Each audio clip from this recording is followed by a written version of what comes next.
Iniciamos hoy con una idea que, a primera vista, parece una contradicción teológica, casi un nudo imposible de desatar. ¿Sí? ¿Cómo puede una misma figura ser a la vez el Padre y el Hijo? Exacto. Esa es la pregunta que está en el centro de nuestra conversación. Y para explorarla, nos vamos a meter de lleno en un texto de una densidad y un dramatismo increíbles. El capítulo 15 del libro de Mosía. El mismo. El escenario es un juicio. Un profeta, Abinadí, encadenado, frente a toda la élite religiosa de su tiempo. Los sacerdotes del rey Noé, que además se jactan de conocer las Escrituras, citan a Isaías. Pero Abinadí está a punto de demostrarles que no entienden absolutamente nada del mensaje. Así que nuestra misión hoy es desglosar esa respuesta de Abinadí. Que es una clase magistral de doctrina, pero con la vida en juego. Totalmente. Vamos a analizar cómo define al Mesías y qué significa eso de ser parte de la descendencia de Cristo. Muy bien, pues entremos de lleno. La idea de que Cristo es tanto Padre como Hijo, puede generar un cortocircuito si no se aborda con cuidado. Abinadí parece saberlo, y en vez de dar una respuesta simple, construye un argumento bastante. Sí, y creo que la clave es por donde empieza, aclarando los términos. Lo fascinante es que no está fusionando identidades, o sea, no es que dos personas se vuelvan una. Claro, está hablando de roles, de títulos, de naturalezas distintas que coexisten en un solo ser. Primero, aborda el título de el Hijo. Que eso es quizás lo más intuitivo, ¿no? Sí, exacto. Hijo se refiere a su existencia mortal, a su venida al mundo en un cuerpo de carne y hueso, sujeto al sufrimiento y a la voluntad del Padre. Es su rol terrenal, digamos, su misión. De acuerdo. El Hijo es Cristo en la carne, el que camina entre nosotros. Eso está bastante claro. Pero entonces viene el giro. Al llamarlo el Padre, ¿no se corre el riesgo de confundirlo con Dios el Padre? Esa es la pregunta clave. Y la respuesta de Abinadí es de verdad brillante por su precisión. Da 3 razones específicas por las que Cristo lleva el título de Padre, y ninguna implica que sea la misma persona que Dios el Padre. A ver. Es Padre por ser el creador de los cielos y la tierra. La segunda, que es más sutil, es Padre porque su voluntad fue, completamente absorbida por la voluntad del Padre. Justo eso. O sea, no es que la reemplace, sino que la representa a la perfección. Exactamente. Es como si dijera, si quieren ver la voluntad del Padre en acción, mírenme a mí. Se convierte en la encarnación de esa voluntad divina. Entiendo. Y eso nos lleva a la tercera y más poderosa razón. Se le llama Padre por su obra redentora. A través de su sacrificio, Él engendra a sus seguidores a una nueva vida. Les da un renacimiento espiritual. Ajá. Se convierte en el Padre de su salvación. Así que tienes Padre como creador, Padre como encarnación de la voluntad divina y Padre de nuestro renacimiento. Son 3 roles divinos que justifican el título, sin borrar la identidad de Hijo. Es una dualidad de funciones, no una confusión de personas. Justo eso. Y todo esto lo está explicando mientras los sacerdotes probablemente lo miran con total incomprensión. Absoluta, porque ellos están atrapados en una visión muy literal de la religión, y Abinadí está por llevarlos a un terreno mucho más profundo. El del sufrimiento redentor. Ahí es donde la explicación doctrinal se vuelve visceral, porque no habla del sacrificio en términos abstractos, describe un sufrimiento muy, muy específico. Y dice que este sufrimiento no es un castigo, sino que funciona como una especie de calificación. Así es. Y es una idea radical. Abinadí detalla lo que el Mesías va a soportar: dolores, aflicciones, tentaciones de todas clases. ¿Y el clímax? Tomará sobre sí la muerte y las iniquidades de su pueblo. O sea, es una inmersión total en la experiencia humana. Y el texto argumenta que este proceso no es un mero pago, es una transformación. Al vivir todo eso adquiere una empatía perfecta, un conocimiento de ambos lados. Claro. La palabra que se usa es que se convierte en nuestro intercesor o abogado. Y esa idea de autorización es fascinante. Implica que su poder para interceder no viene solo de su divinidad, sino que se gana, se forja en la experiencia humana. Totalmente. Pensemos en un tribunal. Un abogado que nunca ha salido de su despacho puede conocer la ley, pero uno que creció en el mismo barrio que su cliente. Entiende sus luchas, tiene otra perspectiva. Exacto. Cristo, según este texto, se convierte en el mediador perfecto porque ha estado en ambos lados. comprende la ley del Padre a la perfección, pero ahora también comprende el dolor de la transgresión desde la perspectiva humana. Su sacrificio le da la autoridad moral y legal para plantarse ante la justicia y decir: la demanda ha sido satisfecha a través de mí. Muestren misericordia, porque yo he pagado su deuda. Y no solo pagó la deuda, sino que entiende por qué se generó.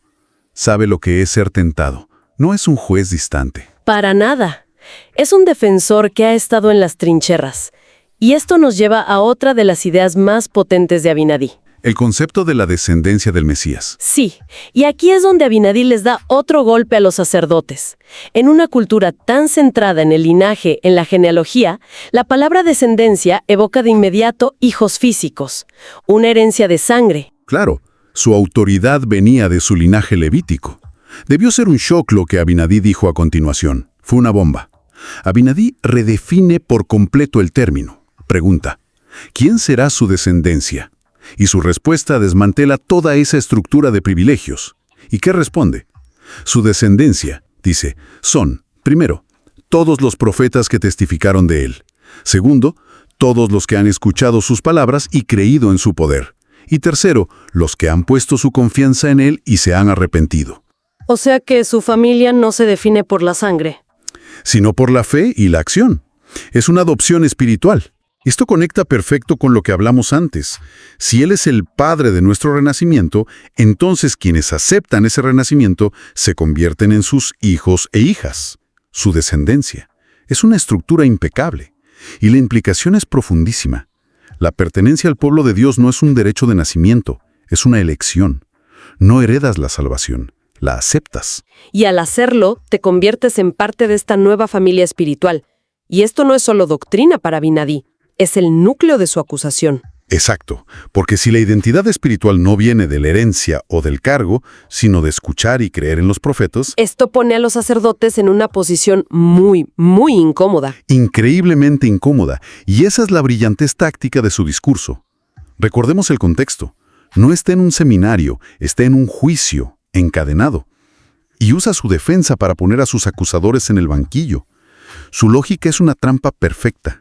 ¿Cómo la construye? Lo hace en pasos lógicos devastadores. Primero establece que los profetas, como Isaías, a quienes ellos mismos citan, son los que anuncian la redención. Los sacerdotes, de acuerdo con eso. Claro, es su propio libro de reglas. Segundo, establece que quienes escuchan a estos profetas y creen son la descendencia de Cristo. Y aquí viene el golpe final. El golpe es que él, Abinadí, es un profeta que está ahí mismo, en persona. Precisamente, él es la prueba viviente. Les dice en esencia: ustedes dicen honrar a los profetas muertos como Isaías, pero tienen a uno vivo frente a ustedes y están a punto de matarme. Al rechazarme a mí, rechazan a Cristo. Están demostrando con sus propias acciones que no son su descendencia, son impostores. Es demoledor. Expone su hipocresía de una manera irrefutable. Les muestra que pueden tener las escrituras en sus manos, pero no el mensaje en su corazón. Los deja sin escapatoria. Y los enfurece, porque la verdad, en este caso, no los hace libres, los condena. Abinadí invalida toda su autoridad espiritual. Después de este clímax, Abinadí pasa a hablar de las consecuencias finales, la resurrección y el juicio. ¿Qué aporta su enseñanza aquí? Aporta una claridad fundamental. Primero, enseña que la resurrección es un don universal, comprado por el sacrificio de Cristo.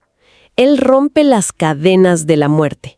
Y esto es para todos. Para todos, sin excepción, justos e injustos, todos resucitarán. La victoria de Cristo sobre la muerte física es absoluta. Entonces, todos reciben el regalo de un cuerpo resucitado. Pero me imagino que ahí se acaba la igualdad de condiciones. Exacto. La resurrección es universal, pero la salvación es condicional. Abinadí introduce el concepto de la primera resurrección. Esta es para los justos. Los profetas, los que creyeron. Sí, los que murieron en Cristo.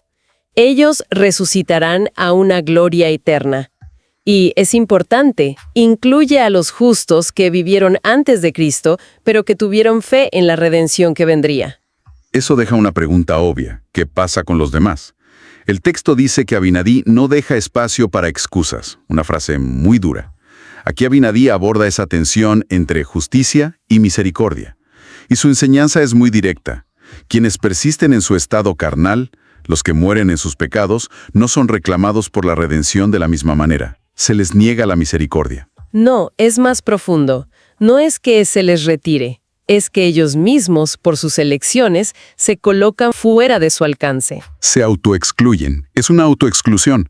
Han elegido un camino donde la justicia tiene un reclamo total sobre ellos. La frase que usa Abinadí es escalofriante. Para ellos, es como si no se hubiese hecha ninguna redención. No porque no estuviera disponible, sino porque la rechazaron. Exactamente. Y en ese estado, Cristo no los reconoce como su descendencia. Todo su discurso vuelve a ese punto. Tu identidad espiritual no la determina tu nacimiento ni tu cargo. Sino tus acciones y las lealtades de tu corazón. Es una doctrina de responsabilidad personal absoluta. No hay atajos. Al recapitular este análisis me quedan varias ideas muy claras. Primero, esa elegante explicación de la doble función de Cristo, como hijo en su misión mortal y como padre por su poder creador y redentor. Segundo, la centralidad de su sacrificio no solo como un pago, sino como la experiencia que lo califica para ser el mediador perfecto. Y finalmente, esta idea revolucionaria de que la verdadera descendencia de Cristo es una familia espiritual unida por la fe y la obediencia, no por la sangre. En definitiva, el discurso de Abinadí es una defensa apasionada y lógicamente impecable del Mesías sufriente, que Isaías había profetizado. Un concepto que los sacerdotes, con su enfoque en el poder y la riqueza, no podían entender. Él demuestra que el sacrificio no es debilidad, sino el acto de poder supremo. Exacto. Satisface la justicia, permite que la misericordia actúe y ofrece la redención. Reorienta toda la conversación, alejándola de la ley y dirigiéndola hacia un redentor. Y esto nos deja con una pregunta para reflexionar. Abinadí concluye su sermón hablando de la victoria final de Cristo sobre la muerte. Si la identidad espiritual, como él argumenta, se define por la acción y la creencia personal más que por el linaje o un cargo institucional, ¿qué implicaciones tiene eso para cómo las instituciones y las personas hoy definen su propia autoridad moral? ¿Dónde ponemos el énfasis? ¿En la estructura y el título o en el fruto y la fe que Abinadí describe?